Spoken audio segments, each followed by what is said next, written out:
नमस्कार, knocking-news.com में आपका स्वागत है। मैं हूं गिरिजेश वशिष्ठ।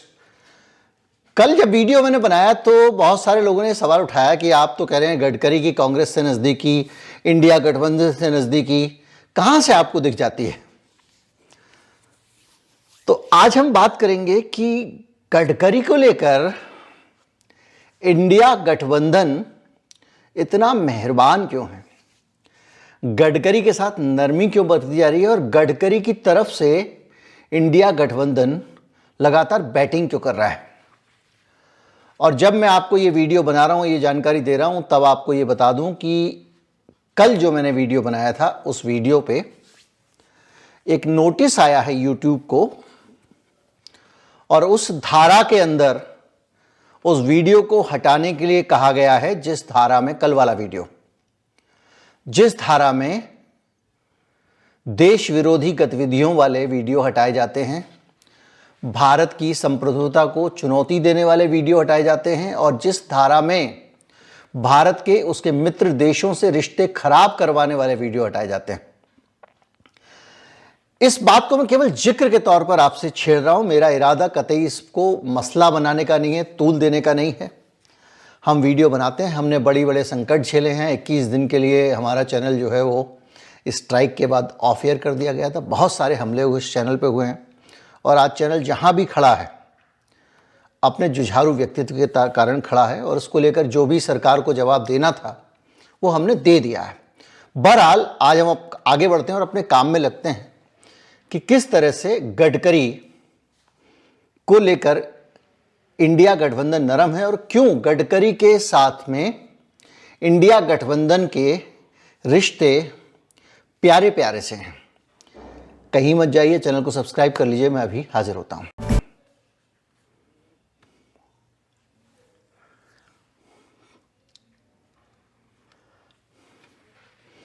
मैंने आपको बताया कि किस तरह 2 करोड़ रुपए मिले, 20 लाख रुपए रिश्वत लेते हुए गडकरी का एक बेहद नज़दीकी आदमी गिरफ्तार हुआ, और उनके डिपार्टमेंट के और भी लोग गिरफ्तार हुए। भोपाल का एक बिल्डर उसमें इन्वॉल्व था, जो मैंने कल के वीडियो बनाया था, जिस वीडियो को हटाने के लिए कहा गया। और किस तरह से इन बिल्डरों के साथ में और इस पूरे के बीच में एक बड़ा घोटाला निकल के सामने आया। भाई, बीजेपी की सरकार के उस मंत्रालय का घोटाला है ये, जिसकी उपलब्धियों के बहुत ढोल पीटे जाते हैं। दिन रात इस मंत्रालय ने और गडकरी साहब ने ये कर दिया, वो कर दिया, गडकरी इतने महान हैं, वगैरह वगैरह। और अगर चुनाव से ऐन पहले उस मंत्रालय के उस मंत्री के शहर का एक बड़ा अधिकारी, उसी मंत्री के शहर में पला बढ़ा हुआ आदमी 20 लाख रुपए रिश्वत के साथ पकड़ा जाए, गृहनगर में मंत्री के उसकी तैनाती थी, NHAI का अधिकारी था, क्वालिटी कंट्रोल का काम करता था, मतलब बिल पास होने से पहले वो चेक करता था कि बाल ठीक बना है कि नहीं बना है, जितने भी प्रोजेक्ट थे। लेकिन जब इतना बड़ा मामला किसी विपक्षी के हाथ में आ जाए, विपक्षी पार्टी के हाथ में आ जाए, विपक्षी दल के हाथ में आ जाए, तो चुप कैसे बैठा हुआ है। आपने सुना किसी ने इस मामले को तूल दिया हो, कांग्रेस पार्टी ने उठाया हो? अभी तक तो सुप्रिया श्रीनेत ने प्रेस कॉन्फ्रेंस कर दी होती, बिम गिरा दिए तो ये कर दिया होता, वो कर दिया होता। लेकिन इस मामले में चुप्पी है। हो सकता है आपके मन में आ रहा हो कि भाई ठीक है, CBI ने फंसाया है, दिल्ली से टीम गई थी, तो मोदी को इसके पीछे मोदी का हाथ हो सकता है, क्योंकि CBI सीधे प्रधानमंत्री कार्यालय को रिपोर्ट करती है। CBI सीधे मोदी जी के अंडर में आती है, तो इसलिए उनको लगा हो कि भाई ये तो मामला आपस का है, गडकरी के ऊपर हमला कर रहे हैं। तो लेकिन कुछ समय पहले याद कीजिए, एक और हमला हुआ था गडकरी पे, और ये आरोप लगा था कि उनके NHAI के अंडर में हाईवे बनाने में घोटाले हुए हैं। 18 करोड़ रुपए में प्रति किलोमीटर जो प्रोजेक्ट बन जाना चाहिए था, कैबिनेट कमेटी ने जिसको पास किया था, cabinet committee of economic affairs, आर्थिक मामलों की कैबिनेट कमेटी ने, उस पे 18 करोड़ प्रति किलोमीटर वाले पे 250 करोड़ प्रति किलोमीटर खर्चा हुआ था। सीएजी की रिपोर्ट आई थी, तब तो कांग्रेस ने बहुत हमले किए थे, तब तो सारी पार्टियां टूट पड़ी थी बीजेपी के ऊपर। तो अभी इस बीच में ऐसा क्या हो गया? अब अगर कहेंगे कि सीबीआई तो सीधे मोदी जी के अंडर में है, उस मामले में तो सीएजी की रिपोर्ट थी, तो सीएजी का रिकॉर्ड सुन लीजिए। जो कंट्रोलर ऑफ ऑडिटर जनरल हैं वो मोदी जी के बेहद चहेते अधिकारी रहे, गुजरात कैडर से आते हैं। 2001 में जब गुजरात के मुख्यमंत्री बने नरेंद्र मोदी, तो वो उस वक्त राहत आयुक्त थे, रिलीफ कमिश्नर, और वो बहुत जल्दी कमिश्नर माइंस, मिनरल्स और उसके साथ गुजरात मैरीटाइम बोर्ड के मैनेजिंग डायरेक्टर बना दिए गए। मोदी जी के फेवरेट थे। मुर्मू का जो करियर टेक ऑफ किया, जिसने तेजी से आगे बढ़े, वो 2004 में जब वो अमित शाह के संपर्क में आए और गुजरात होम डिपार्टमेंट के जॉइंट सेक्रेटरी बनाए गए। होम डिपार्टमेंट मतलब पुलिस विभाग। तो मुर्मू, जिनका इतना पुराना एसोसिएशन मोदी जी के साथ है, 2002 के दंगों के टास्क को हैंडल करने वाला अधिकारी, और वो मुर्मू जम्मू कश्मीर का लेफ्टिनेंट गवर्नर भी बनाया गया। उनको बहुत सारी मोहब्बत मिली, यानी सतपाल मलिक से पहले वो ही थे। उन मुर्मू को CAG, controller of auditor general बनाया गया था। तो ऐसा मोदी जी और शाह साहब का नजदीकी कंट्रोलर ऑफ ऑडिटर जनरल अपनी ऐसी रिपोर्ट देता है जिसमें सीधे सीधे नितिन गडकरी के मंत्रालय पे हमला है। तो जो कांग्रेस पार्टी आज मोदी जी की ही सीबीआई से जब हमला होता है तो चुप बैठी हुई है और गडकरी पर हमले नहीं कर रही, जबकि गडकरी पर हमला करना इस वक्त चुनाव का टाइम है, सरकार पे हमला करने का सबसे उचित अवसर है। वो कांग्रेस पार्टी और इंडिया गठबंधन की पार्टियां इससे पहले जब मुर्मू साहब की तरफ से गडकरी के ऊपर अटैक हुआ था तो कैसे टूट पड़ी थी। ये अपने आप में एक संदेश है।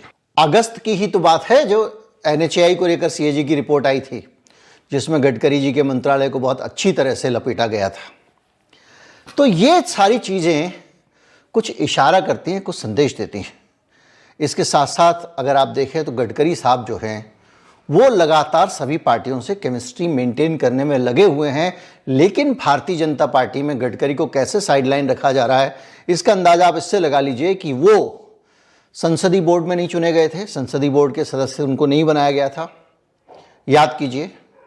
और आज जब महाराष्ट्र में सीट शेयरिंग को लेकर बहुत सारे निगोशिएशंस हो रहे हैं तो दिल्ली से अमित शाह जाकर वहाँ मीटिंग कर रहे हैं। आज मीटिंग हुई है जिसमें सीटों के बंटवारे को लेकर बात हुई है, शिवसेना के साथ में, एनसीपी के साथ में। मतलब असली एनसीपी, असली शिवसेना तो वो हो गई है ना, जो घर से न्यारी होकर पार्टियां जो बीजेपी के साथ चली गई हैं।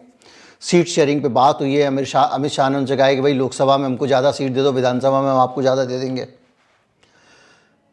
लेकिन वहाँ पर गडकरी कहीं तस्वीर में नहीं है, कहीं पिक्चर में नहीं है। लेकिन गडकरी की तरफ से एक पार्टी बैटिंग कर रही है, एक पक्ष बैटिंग कर रहा है, वो है इंडिया। संजय राउत शिवसेना के बेहद नजदीक,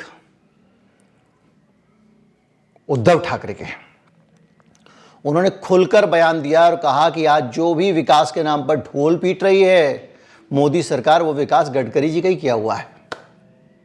सुन लीजिए। जो विकास की बातें प्रधानमंत्री जी करते हैं उसमें से ज्यादा विकास इस देश में गडकरी जी जिस मंत्रालय का प्रभार संभालते हैं उससे हुआ है, उस मंत्रालय से हुआ है।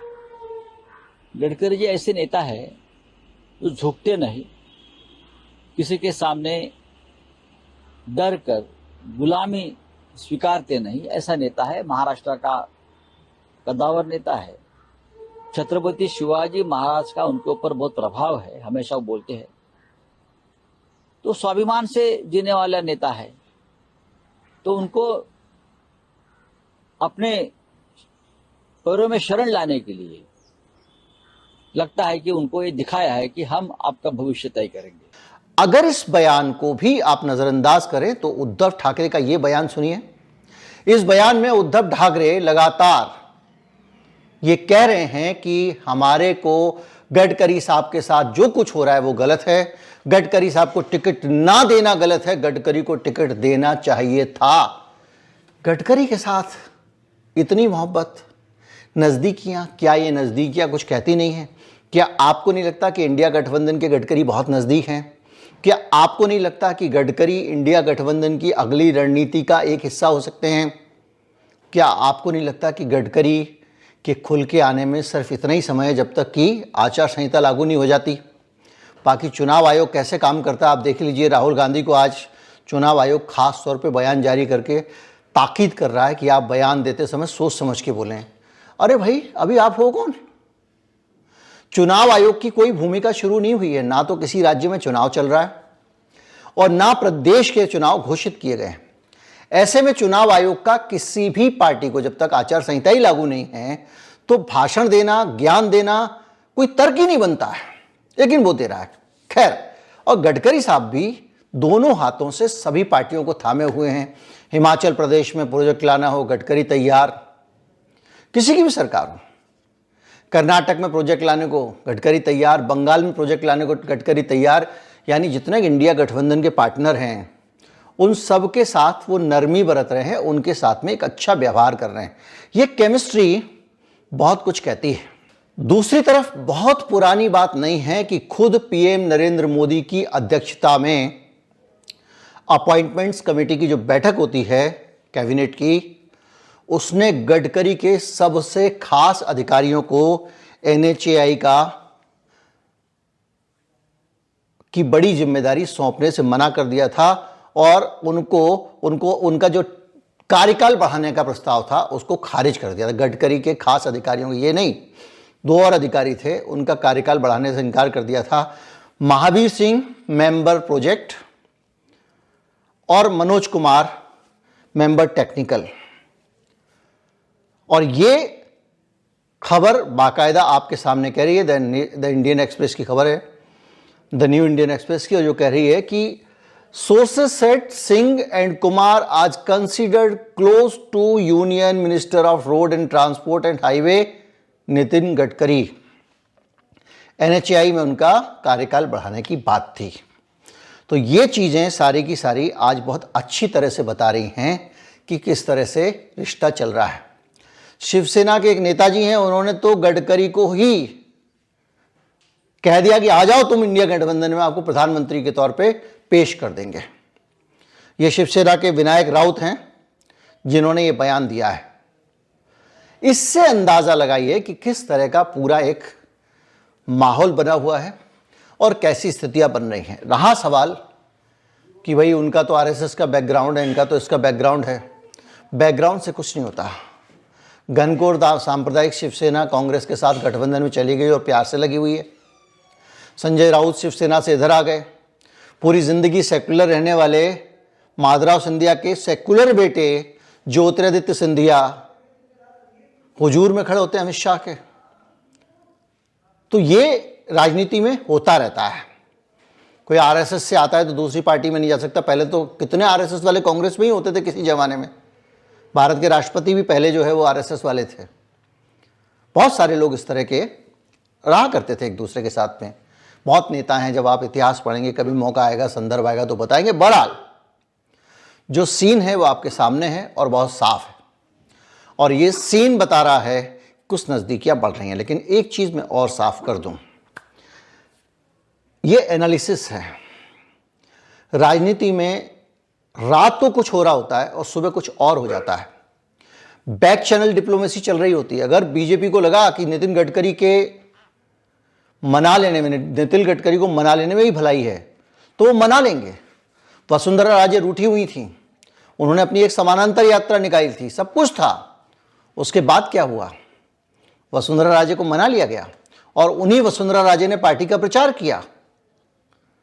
तो ये राजनीति में कुछ भी हो सकता है। नितिन गडकरी को जरूरी नहीं है कि जो आज हम अनुमान लगा रहे हैं ये अनुमान कल सही हो।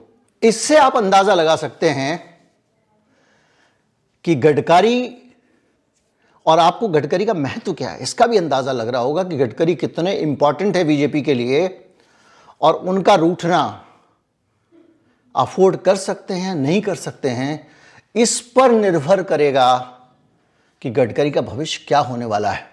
अगर उन्हें लगा कि गडकरी का रूठना महंगा पड़ सकता है तो आरएसएस की मदद लेकर यहाँ से वहाँ से, बहुत फ्लेक्सिबल है इस मामले में मोदी साहब, भले ही कितने टफ हों लेकिन इस मामले में वो बहुत नरम हैं, लौट जाते हैं।